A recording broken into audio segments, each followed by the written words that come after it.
వ్యతిరేక 4 లేబర్ కోడ్లను వెంటనే రద్దు చేయాలని, 8 గంటల పని విధానం కొనసాగించాలని, కార్మికుల ఉపాధి భద్రత కాపాడాలని, దేశంలో ఉన్నటువంటి గ్రామ పంచాయతీ మున్సిపల్ కార్మికులను వెంటనే పర్మనెంట్ చేయాలని తదితర డిమాండ్లతోని ఐఎఫ్టియు జాతీయ రాష్ట్ర కమిటీలు ఈ నెల 16 తారీఖున కలెక్టరేట్ల వద్ద ధర్నా చేసి వినతి పత్రాలు ఇవ్వాలని చెప్పి పిలుపునిచ్చింది. ఎందుకంటే నరేంద్ర మోడీ ప్రభుత్వం సఫాయి కార్మికులను ఢిల్లీకి పిలిపించి సన్మానం చేసి పాదాభివందనం చేసి ఇవాళ ఏప్రిల్ 1 తారీఖు నుంచి 4 లేబర్ కోడ్లు అమలు చేసి 8 గంటల పని స్థానంలో 12 గంటలు పని చేయమని చెప్పబోతున్నాడు. దీన్ని మేము అంగీకరించమని చెప్పి ఐఎఫ్టీగా తెలియజేస్తా ఉన్నాం.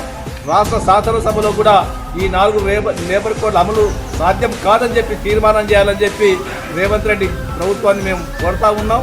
ఎందుకంటే ఇలా సఫాయి కార్మికులే నిజమైన దేవుళ్ళని, తమ ఆరోగ్యాన్ని పనంగా పెట్టి ప్రజారోగ్యం కోసం తప్పిస్తున్నటువంటి కార్మికుల యొక్క జీవితాలతోని ఈ మోడీ ప్రభుత్వం చెలగాటం సరికాదని చెప్పి ఈ సందర్భంగా డిమాండ్ చేస్తూ ఉన్నాం. అదేవిధంగా సమాన పనికి సమాన వేతనం ఇవ్వాలని చెప్పి సుప్రీంకోర్టు జడ్జిమెంట్ 2016లో వచ్చింది. ఇప్పటికి కూడా మోడీ గారు అమలు చేయడం లేదు.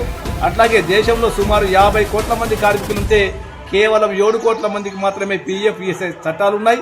మిగతా కార్మికులందరికీ ఎలాంటి చట్టాలు లేక చాలా నానా ఇబ్బంది పడుతున్నటువంటి స్థితి కనిపిస్తూ ఉంది.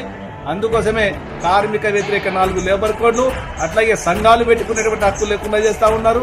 అదేవిధంగా యూనియన్ల లేకుండా ప్రశ్నార్థకం చేస్తూ ఉన్నారు.